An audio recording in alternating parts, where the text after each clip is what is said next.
Salam damai sejahtera kepada saudara-saudari serta teman-teman sekerja yang dikasihi di dalam Tuhan. Semoga kasih setia Tuhan terus kita rasakan dalam kehidupan kita. Di dalam nama Tuhan Yesus Kristus, saya menyampaikan tentang firman Tuhan untuk kita pelajari bersama. Pelajaran yang saya sampaikan pada pagi ini berjudul Zakius mendapat anugerah. Tercatat di dalam kitab Lukas pasal 19 ayat 1 hingga 10. Ayat 1, Yesus masuk ke kota Yeriko dan berjalan terus melintasi kota itu. Kedua, di situ ada seorang bernama Zakius, kepala pemungut cukai, dan ia seorang yang kaya. Ketiga, ia berusaha untuk melihat orang apakah Yesus itu. Tetapi ia tidak berhasil karena orang banyak, sebab badannya pendek. 4. Maka berlarilah ia mendahului orang banyak, lalu memanjat pohon ara untuk melihat Yesus yang akan lewat di situ. Ayat 5.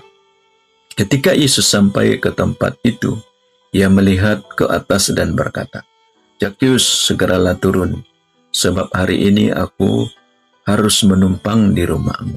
Ayat 6. Lalu Zakius segera turun dan menerima Yesus dengan sukacita. Ayat 7. Tetapi semua orang yang melihat hal itu bersungut-sungut. Katanya ia menumpang di rumah orang berdosa.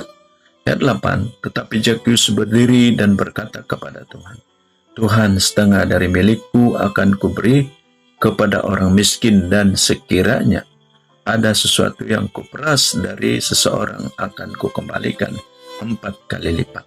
9. Kata Yesus kepadanya, hari ini telah terjadi keselamatan kepada rumah ini, karena orang ini pun anak Abraham. 10.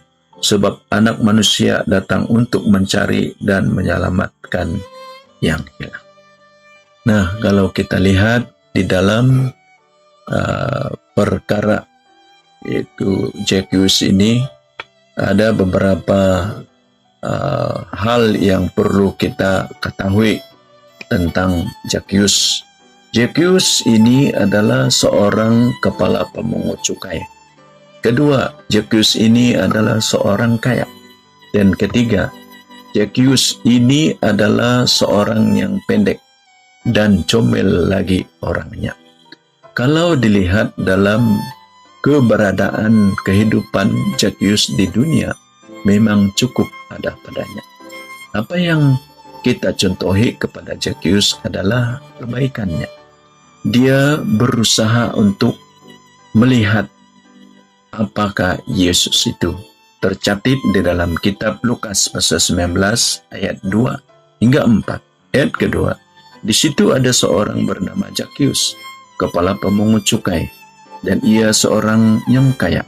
Ketiga, ia berusaha untuk melihat orang apakah Yesus itu, tetapi ia tidak berhasil karena orang banyak, sebab badannya pendek. Maka berlarilah ia mendahului orang banyak, lalu memanjat pohon ara untuk melihat Yesus yang akan lewat di situ.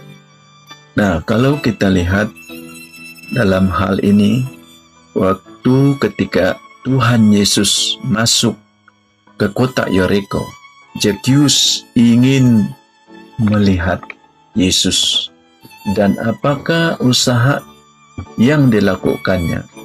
Dia berlari mendahului orang banyak, lalu memanjat pohon ara untuk melihat Yesus.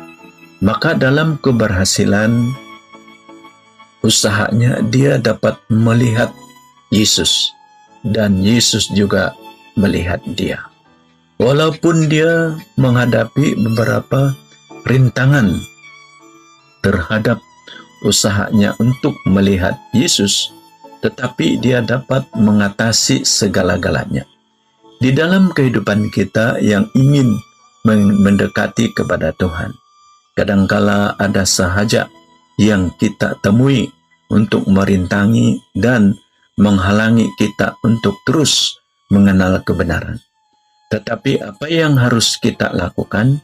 Kita akan mencontohi teladan usaha Zakeus yang tidak merasakan putus asa. Apabila dia telah mengenal Yesus yang benar, Zakeus menerima Yesus dengan sukacita. Nah, saudara-saudari serta teman-teman yang dikasihi Tuhan Yesus Kristus, marilah kita serahkanlah masalah merintangi dalam hidup kita ke dalam tangan Tuhan. Berjalanlah terus bersama-sama Tuhan dan hiduplah di dalam kebenaran. Ayat kedua, kita lihat, dan perkara kedua yang dilakukan oleh Zakeus dalam kitab Lukas pasal 19 ayat 8. Ayat 8. Tetapi Zakeus berdiri dan berkata kepada Tuhan, Tuhan, setengah dari milikku akan kuberikan kepada orang miskin, dan sekiranya ada sesuatu yang kuperas dari seseorang, akan kukembalikan 4 kali lipat. Inilah sesuatu teladan yang kita contohi kepada Zakeus. Di sini Zakeus bertobat di hadapan Tuhan. Pertobatan adalah yang dikehendaki oleh Tuhan Yesus Kristus. Tercatat dalam kitab Kisah Para Rasul pasal 2 ayat 38. Kita lihat ayat 38, Kisah Para Rasul pasal 2 ayat 38.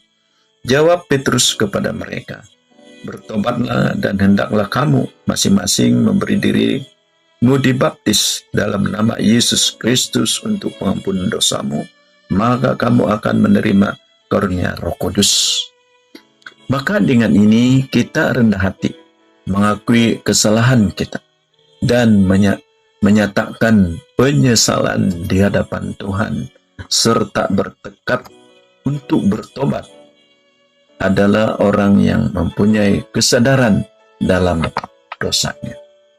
Kesalahan kita bagaikan jejak di pasir yang tampak begitu jelas. Kasih Tuhan bagaikan ombak pantai yang menghapus semuanya. Marilah saudara-saudara serta teman-teman terus kenalilah Yesus yang benar, yang dapat menyelamatkan jiwa rohani kita. Pengajaran yang terdapat dalam cerita Zakeus ini, pertama, harus mencari Yesus. Kedua, mengakui kesalahan di hadapan Tuhan. Saudara-saudari sekalian, keselamatan dari Tuhan tidak memilih kepada siapapun manusia, yang rendahkah, yang tinggikah, besar kecil, serta miskin dan kaya. Tuhan itu Maha Pengasih dan mengampuni kepada orang yang mengenal kebenarannya. Firman Tuhan yang saya sampaikan pada pagi ini hanya sampai di sini saja. Terima kasih. Haleluya.